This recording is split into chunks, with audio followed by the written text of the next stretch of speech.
sou a Clotilde, eu tenho hoje 47 anos, sou casada, tenho 2 filhos, um genro, uma nora e agora uma neta.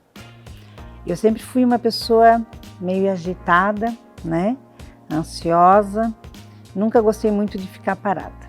Então, eu sempre fui aquela pessoa que gostava de tomar frente das coisas, não deixar para depois. Então, essa era a Clotilde. Muitas vezes eu pensava, eu vou sair com alguma amiga numa tarde, tomar um café, por exemplo. Eu nunca fazia isso, porque todas as vezes que eu queria fazer, tinha um compromisso, principalmente do trabalho, porque eu não poderia deixar o meu local de trabalho. E às vezes também eu gostaria de fazer outra coisa. Não dá, porque eu tenho o meu trabalho. Então eu era muito focada ali, sabe? Ou até mesmo assim, vou visitar alguém, né? Também não dava, porque eu dizia, não, eu não posso deixar o meu trabalho, porque eu me imaginava como que eu vou ficar fora do meu trabalho. O meu foco era lá o trabalho, era os meus pais, né? Porque eu trabalho com eles. Então meu foco era muito isso. Sou taioense, eu trabalho com o meu pai tem um ferro velho e ele também tem guinchos, né? Reboque, né? Trabalha com isso também. Nós temos uma oficina mecânica. Então trabalha lá eu, o pai e o meu irmão e a minha mãe, né? E temos os funcionários. Mas em relação ali ao escritório, era tudo eu. Toda a parte burocrática era eu. Compra, venda, cobrança, recebimento, até mesmo cuidados da casa da mãe, as compras da casa. Se precisava comprar alguma roupa para eles, algum calçado, algum presente, tudo era eu. Por quê? Porque a minha mãe, ela tem um sério problema de visão. Minha mãe tem retinose pigmentar. Então ela completamente não enxerga, né? Ela vê vultos bem curtos. O meu irmão também tem o mesmo problema.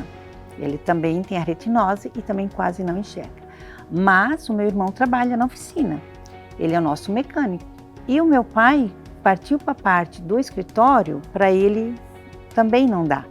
Porque mexeu em papel, ele não mexe ali, ele tem um pouco de dificuldade para ler e escrever, então qualquer parte de papel, para ele não mexe. Computador, essas coisas, nem pensar. Então era tudo eu, né? Tudo eu fazia tudo essas partes ali, tudo, desde de cuidar dos bancos, as compras, pneu para os guincho, desde a compra do pneu dos guinchos, o óleo para o guincho, tudo era eu que cuidava, né? E isso que fazia com que eu não pudesse sair de dentro do escritório, que eu teria que ficar lá. E eu colocava muito na minha cabeça, eu tenho que ficar ali. Às vezes eu queria também passear, mas eu pensava, não, eu não posso sair, porque eu tenho que ficar aqui, se eles precisarem de mim, eu tenho que estar aqui. A gente vê hoje as pessoas, né, ainda falando, né, eu não tenho tempo, eu não consigo ir porque não dá, eu tenho isso para fazer, eu tenho aquilo para fazer. Aí chega o final de semana, você tem tua casa também para fazer, daí você não quer sair porque você tem a casa, né? Então, essa era eu antes, era essa que não me dava o prazer de fazer as coisas que eu gostaria por causa do trabalho, porque eu focava no meu trabalho e eu achava que lá no meu lugar, naquela cadeira que eu sentava, ninguém ia conseguir fazer o que eu fazia. Eu estava fazendo curso de patchwork lá em Taió, com a Elis, lá da Comercial Engels. E ela tem uma filha que é médica, né? A Marina. E nós conversando e tal, aí ela falou que a filha botou consultório em Taió. Daí disse, que legal, uma ginecologista, né? Porque geralmente são masculinos e tal. Daí, falando, ela disse, Clô, por que você não vai consultar com ela? Vai fazer uma consulta com ela, para ver como é que ela é e tal. Aí, me deu um outro probleminha, que não tinha nada a ver com o seio e tal. Aí eu fui para dar o gosto para aquela mãe, né? Aquela mãe faceira lá, que estava com a filha com o consultório recém-formado. Daí, nisso, ela também olhou minha mama e viu que eu tinha o bico do meu peito invertido para dentro. e ela me perguntou sobre isso. Aí eu comentei que eu estava assim já uns 5 para 6 anos, que na época eu fui em outro profissional e que o profissional disse para mim que isso era normal, que era bico invertido e que eu não ia me incomodar só se eu quisesse mexer por estética. Daí ela falou, por estética, para pôr de volta no lugar? Então dá para fazer, eu mesmo faço. Eu falei, sabe então que eu vou pôr? Aí, então a gente marcou de fazer. Só que daí ela disse, mas para tirar as dúvidas, eu vou te pedir uns exames novos agora, porque eu tinha feito fazia 2 anos. Ela disse, eu vou fazer os exames novos para ter dúvida que não tem nada ali. Então tá, isso foi em maio, eu marquei meus exames pelo SUS e fui fazer lá em novembro só. No dia que eu fui fazer a primeira ultrassom, o médico na hora olhou, já ficou meio assustado. Aí ele, quanto tempo você tá assim? Eu falei, de 5 para 6 anos eu creio. E tá, daí conversando com ele, ele disse, isso aqui não tá muito legal, você pega o exame depois, tá? Beleza. Mas ele marcou uma consulta com ele no consultório dele para ele examinar melhor. E eu fui no consultório dele, ele examinou melhor, fez mais uma mamografia lá e mandou eu fazer uma biópsia. Naquele dia, era uma sexta-feira de manhã, ele fez a ultrassom e ele disse, Clotilde, você tem que fazer uma biópsia e tem que ser meio logo. Eu até questionei com ele, eu falei, eu não vou fazer porque é final de ano e eu não quero saber. E eu sempre falava para o meu esposo que se eu descobrisse que eu tivesse algo ruim, que antigamente usava-se o nome do câncer, a doença ruim, né? Eu não ia mexer, eu não queria saber disso. Aí eu disse para ele, não, eu não vou fazer, doutor. Não, mas você tem que fazer. Eu vou conseguir, você vai fazer, mesmo que agora é final de ano, eu vou dar um jeito de você fazer. Aí ele conseguiu na segunda-feira. Daí na segunda-feira eu vim, eu, meu esposo, a minha filha, viemos para o Rio do Sul. Eu fiz a biópsia e na quarta-feira eu recebi o resultado. Eu recebi o resultado por e-mail, aí eu abri o meu e-mail, olhei, já dei uma procurada na internet para ver o que significava aquilo, né? E já vi que falava de um câncer maligno, de um BIRADS 5 e tal. Aí mandei para a médica, né, para a doutora Marina. Aí ela pediu se eu queria esperar para ir no consultório dela ou se ela já poderia ir me passando as coisas pelo WhatsApp, porque ela não estava em Taió. Eu falei, não, doutora, pode passar, não vou esperar. Daí ela passou, que realmente eu estava com câncer e que ele estava num tamanho já razoável e que eu teria que começar um procedimento, né? Aí na hora que eu recebi o diagnóstico, eu estava no escritório com o meu genro, que na época ele trabalhava comigo. Quando eu olhei assim, deu aquele baque, aquele soco no estômago, eu chorei um pouquinho, aí o meu genro estava perto, e ele, o que foi, mãe? Porque ele chama, eu e meu esposo, ele chama de pai e mãe, né? Aí eu comentei, eu disse, que o meu exame veio, é realmente um câncer que eu tenho e tal. Aí chegou meu pai perguntou por que eu estava chorando, aí eu falei, o meu exame, pai, deu positivo, eu estou com câncer. Daí eu marquei uma consulta com o Dr. Lúcio, conversei com o Dr. Lúcio para tirar também uma dúvida. E, resumindo, eu acabei fazendo a cirurgia com o Dr. Lúcio para não precisar esperar. Naquele dia, quando eu abri o e-mail e eu imprimi a folha, o meu coração disparou. Eu tremi bastante e eu quis já buscar o que significava aquele BIRADS ali, né? Porque você não entende isso aí. E quando eu li que esse BIRADS 5 é o estágio do câncer, é o câncer, e quando eu li, colocando lá que ele era maligno, eu fiquei na hora assim, trêmula e com um pouco de medo, sim, né? Fiquei ansiosa ali, né? Me deu aquele medo, meu coração bateu bem forte, eu fiquei bem trêmula e eu fiquei assim ansiosa, porque daí eu queria ler muito rápido, ver o que era aquilo ali, né? Eu não queria demonstrar para eles como eu estava por dentro, sabe? Então assim, no dia que eu vim do médico, na primeira consulta lá em Taió ainda, e o médico disse que eu tinha que fazer a biópsia, eu vim reta para casa, falar com meu esposo, e eu comentei com ele assim, eu disse para você que eu não devia ter ido em médicos. Daí ele disse, por quê? eu falei, porque agora eu tenho que fazer uma biópsia e eu tô com câncer. E eu sempre dizia que eu não queria, se eu soubesse que eu tivesse câncer, eu não iria mexer, nunca. Ali foi a minha primeira força que eu ganhei. Ele ainda estava deitado, era cedo, ele levantou, ele me abraçou e ele disse, mas nós estamos juntos, seja o que for, ele disse, nós estamos juntos. Então, ali eu fiquei um pouco conversando com ele, eu chorei um pouco, eu saí dali, fui na farmácia de uma amiga minha, que é minha vizinha também, e a gente é mais do que amiga, falar para ela, porque ela também estava angustiada. Eu cheguei lá, daí de boa, eu falei, amiga, meu resultado, vou fazer a biópsia, eu estou com câncer.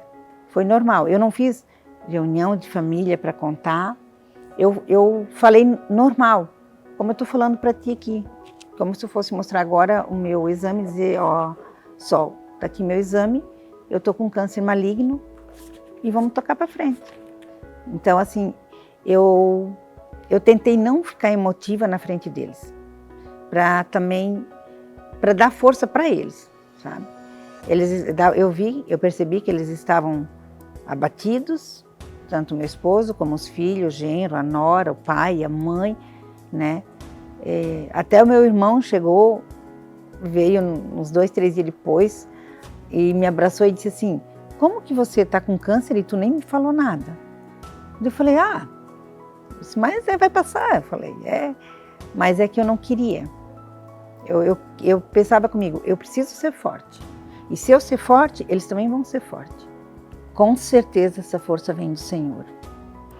Vem dele. Porque na hora do desespero, eu pensei assim, Senhor, vai adiantar eu me desesperar? Vai adiantar eu virar num choro? Vai adiantar eu sair gritando? Não. Me dediquei mais ainda as coisas do Senhor, a ler, a buscar, porque eu sabia que era só Ele que ia me fortalecer. E me fortalece até agora. Eu sempre gostei muito de Josué 1:9, que ele diz, quando o Senhor dizia para Josué, seja forte e corajoso, eu estou contigo. Então, esse foi um versículo que eu levei comigo desde o começo. Eu pensava, Josué foi forte e corajoso, então ele vai estar comigo também. E eu creio que a fé, ela é fundamental em qualquer situação da nossa vida. Se eu estou aqui hoje, é pela força que o Senhor me dá. E que o Senhor dizia já para o seu povo, ser forte, ter fé, e um deles foi esse, Josué 1:9.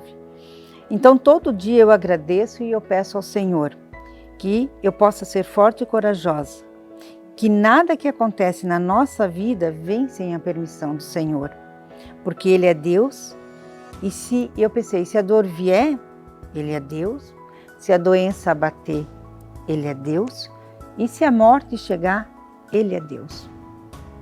Então foi isso que eu coloquei muito comigo, sabe? Que eu levei muito comigo. A fé, a força, pedindo para o Senhor todo dia. Quando eu vou dormir, eu agradeço ao Senhor pelo dia que Ele me deu. Quando eu me acordo, eu peço para Ele me dar mais um dia e me restaurar de novo e que eu possa seguir em frente mais uma vez. Um passo de cada vez. Um dia eu escrevi assim, eu nem penso em fingir que tem sido fácil, mas agradeço que estou conseguindo lidar muito bem com todas essas mudanças, a qual o meu corpo tem passado nesses últimos meses. Entre as mudanças, algumas delas, né, eu trago aqui nas minhas fotos. Essa foi a minha minha cirurgia. Eu sei que não foi fácil e que ainda não vai ser fácil, que tem muita coisa pela frente, mas tudo passa. A notícia da cirurgia, a notícia das quimioterapia, que às vezes eu nem sabia mais o que fazer. Nas quimioterapias eu ficava assim, porque eu ficava mal, eu tive trauma dos objetos. Aí eu conversei com uma psicóloga pela internet, ela disse que isso é normal, eu tive trauma, né, das coisas, dos objetos. E quando eu chegava em casa, geralmente eu estava assim, ficava na cama. Teve vezes de eu pensar comigo assim, Senhor, o que colocaram dentro do meu corpo? Que remédio é esse que ele deixa a pessoa tão mal, né? Essa também, mais uma na químio. Então, eu sabia que não era fácil. E daí, como eu disse, eu me perguntava, que remédio é esse tão forte? E aos poucos veio as reações, o mal-estar, o vômito, a fraqueza, o cabelo caiu, a sobrancelha, os cílios. Aos poucos você vai se olhando e o seu corpo já não é mais o mesmo. Aí você evita um pouco o espelho, porque eu no começo daí eu evitava um pouco o espelho, sabe? Não queria ficar me olhando muito não. Mas você presta atenção nas pessoas, aí você pensa, você vai encarar ou você vai desistir? E eu preferi encarar. Então, eu pensei, vamos lá, vamos passar maquiagem, vamos passar o batom, vamos erguer a cabeça, porque eu sou linda e maravilhosa, mesmo no dia que eu tive que tirar o cabelo. Eu até achava, no momento de eu tirar o cabelo, eu pensei assim, eu vou esperar para ver se literalmente ele vai cair. Ou se é mito, né? Ah, estou com câncer, eu tenho que tirar o cabelo. E eu deixei, eu fiz a primeira químio, foi passando, aí já eram uns 15 dias da primeira químio, era um sábado, eu estava com o cabelo amarrado, normal, e eu ia tomar banho. Daí eu desamarei o cabelo e puxei assim, né, que eu tenho aquele costume. Quando eu fiz assim, veio uma mecha do cabelo. Eu olhei, eu puxei de novo, mais uma mecha. Aí eu fui na sala, falei para o meu esposo, eu acho que o meu cabelo vai cair. Daí ele disse, vai cair. Ele disse, mas deixa então, amanhã a gente vai tirar ele. Daí eu falei, tá bom. Daí vamos chamar os filhos e vamos tirar o cabelo. Aí veio o filho, a filha, a nora, o genro. E o meu esposo que começou a tirar o meu cabelo, né? Ele pegou a tesoura lá e começou a tirar. Eu na hora tentava pensar bastante coisa e não pensar que eu estava tirando o cabelo. Eu pensava assim, o cabelo é o de menos. E eu também não queria chorar para não ver eles chorando, porque eu via a angústia que estava neles. Eles estavam tipo angustiados porque, nossa, a mãe vai perder o cabelo. Mas eu tentei ser mais forte. Então um dia eu comentei com uma, ela disse para mim, o que você fez com o seu cabelo? E eu falei, eu botei no fogo. Aí ela, botou no fogo? Sim, eu falei, para que eu vou guardar o meu cabelo? Ele vai vir um novo. Vamos deixar o passado, vamos esperar o novo, eu falei. Né? Então eu não guardei o meu cabelo, né? Eu botei no fogo. E foi ali que eu pensei, eu tô linda sem cabelo, vou passar minha maquiagem, vou passar o meu batom, afinal, eu sou a filha do Senhor, eu sou a filha do Rei, então eu sou linda. E daí, aí o Senhor me permitiu passar por isso. Eu sei que Ele está comigo, nós vamos em frente, e eu sempre pensava assim, amanhã vai ser melhor que hoje. É um passo de cada vez. Amanhã vai ser melhor. E amanhã é um dia menos na minha dor. Eu me olhei bem no espelho, assim, né? Depois que eu já estava sem cabelo, quando eu me olhei bem, que eu já estava sem o seio, eu pensei, quanto tempo eu vou ficar assim? Aí me veio assim uma dor, me veio uma angústia e me veio o choro. Eu chorei, um dia eu chorei bastante na frente do meu espelho.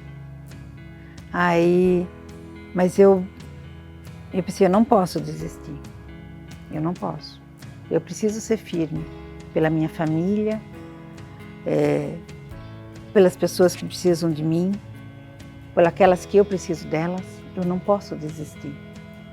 Mas teve um dia assim que eu me entristeci bastante de me ver sem cabelo, sem seio. Daí eu pensei, como é que eu vou usar uma roupa? Vai ficar estranho, como eu tenho o costume de escrever. Eu escrevi uma carta para o câncer. Mandei uma cartinha para ele. eu escrevi assim: Ei, câncer, você me tirou muitas coisas.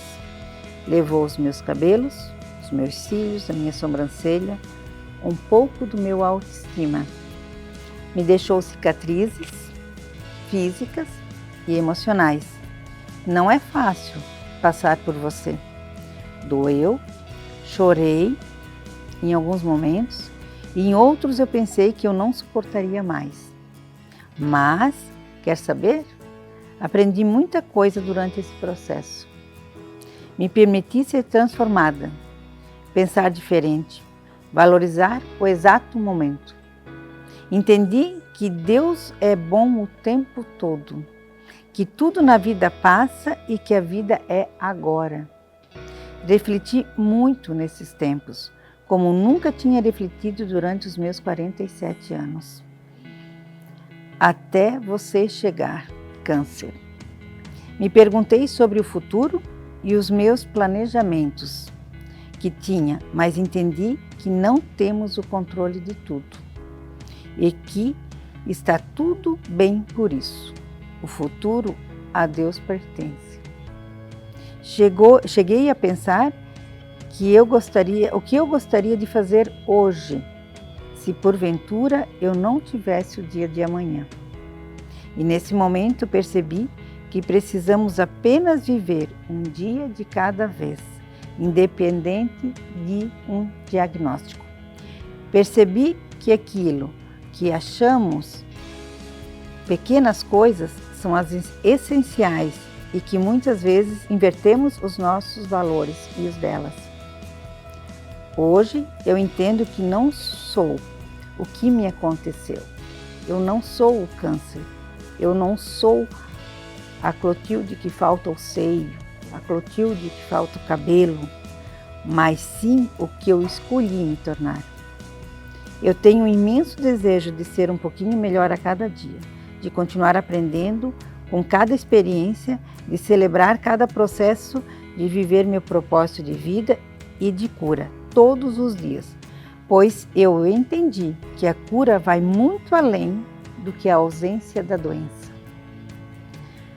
E nesse dia eu li o Salmo 9:1, que diz: Ó Senhor Deus, eu te louvarei com todo o meu coração e cantarei todas as coisas maravilhosas que tens feito.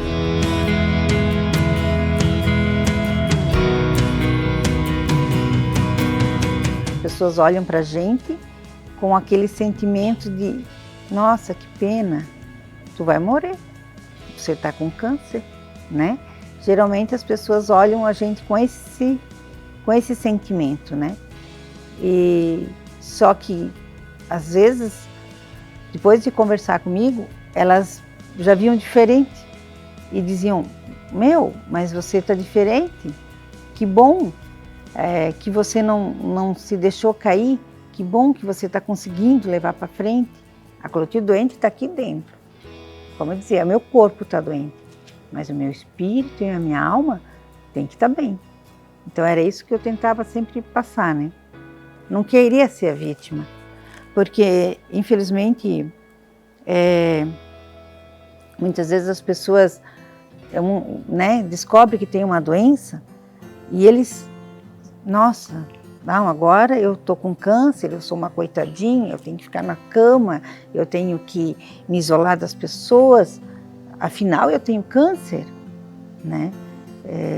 Eu vou mudar os meus hábitos para as pessoas me olharem diferente, né? E isso eu não permiti comigo.